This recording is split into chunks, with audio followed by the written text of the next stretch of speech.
تلنگانہ میں 5 senior IPS عہدیداروں کو ڈائریکٹر جنرل DG کے رینک پر ترقی دی گئی۔ حکومت نے 5 عہدیداروں کو ترقی دینے کے احکامات جاری کیے جو ایڈیشنل DG تھے۔ ان میں حیدرآباد کے commissioner police Srinivas ready, intelligence سربراہ شیودھر ریڈی، ابھیلاش بشت، سمیہ مشرا اور شیکھا گوئل شامل ہیں جنہیں DG کے رینک پر ترقی دی گئی ہے۔ چیف سیکریٹری شانتی کماری نے GO جاری کر دیا۔ احکامات میں کہا گیا کہ یہ تمام انہی عہدوں پر برقرار رہیں گے۔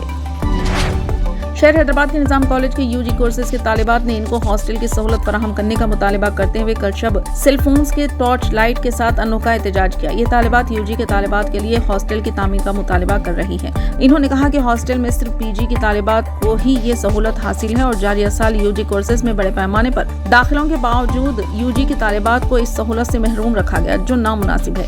ہاسٹل کی سہولت نہ ہونے کے سبب ان کو کالج کے باہر کے دوسرے علاقوں میں رہنے کے لیے مجبور ہونا پڑ رہا ہے۔ انہوں نے اپنے مطالبے کی حمایت میں نعرے بازی کی اور کہا کہ ان کے مطالبے کی تکمیل تک احتجاج جاری رہے گا۔ بتایا جاتا ہے کہ نظام کالج کے انڈر گریجویٹ کورسز کی طالبات گزشتہ 6 دنوں سے احتجاج کر رہی ہے۔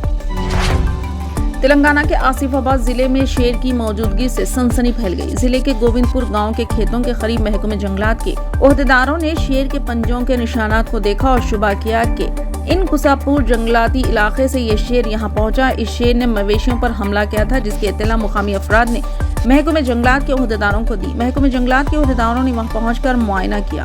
عیداللہ پہاڑ علاقے میں ایک گائے پر شیر نے حملہ کر دیا۔ پولیس نے اس کسان کو 5,000 روپے کا معاوضہ ادا کیا۔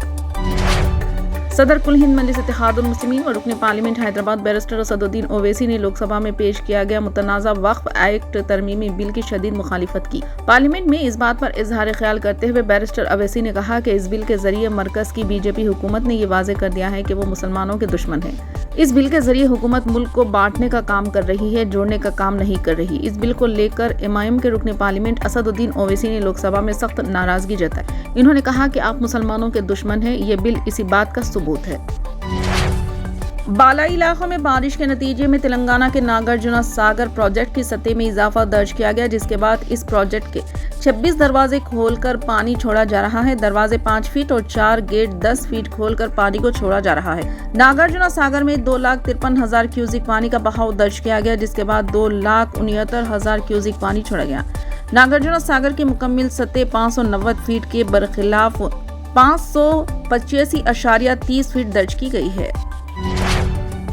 سپریم کورٹ نے جمعرات کو کہا کہ میڈیکل کے پوسٹ گریجویٹ کورسز میں داخلے کے لیے 11 اگست کو ہونے والے قومی اہلیت کم داخلہ ٹیسٹ نیٹ PG 2024 میں کچھ عملی دشواریوں کی وجہ سے ملتوی کرنے کا مطالبہ کرنے والی درخواست پر جمعہ کو سماعت کرے گی۔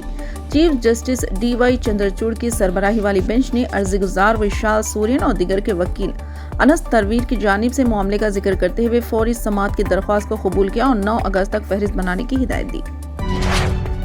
فائنانشل سروس میں دنیا بھر میں مشہور چارلس شواب کمپنی حیدرآباد میں ٹیکنالوجی ڈیولپمنٹ سینٹر قائم کرنے کا اعلان کیا ہے۔ ہندوستان میں یہ کمپنی کا پہلا سینٹر ہوگا۔ سرمایہ کاری کو راغب کرنے کے لیے امریکہ کے دورے میں مصروف وزیر اعلیٰ ریونت ریڈی اور ریاستی وزیر سریدھر بابو نے ڈلاس میں کمپنی کے نمائندوں سے ملاقات کی۔ فی الحال کے لیے بس اتنا ہی۔ دیکھنے کے لیے شکریہ۔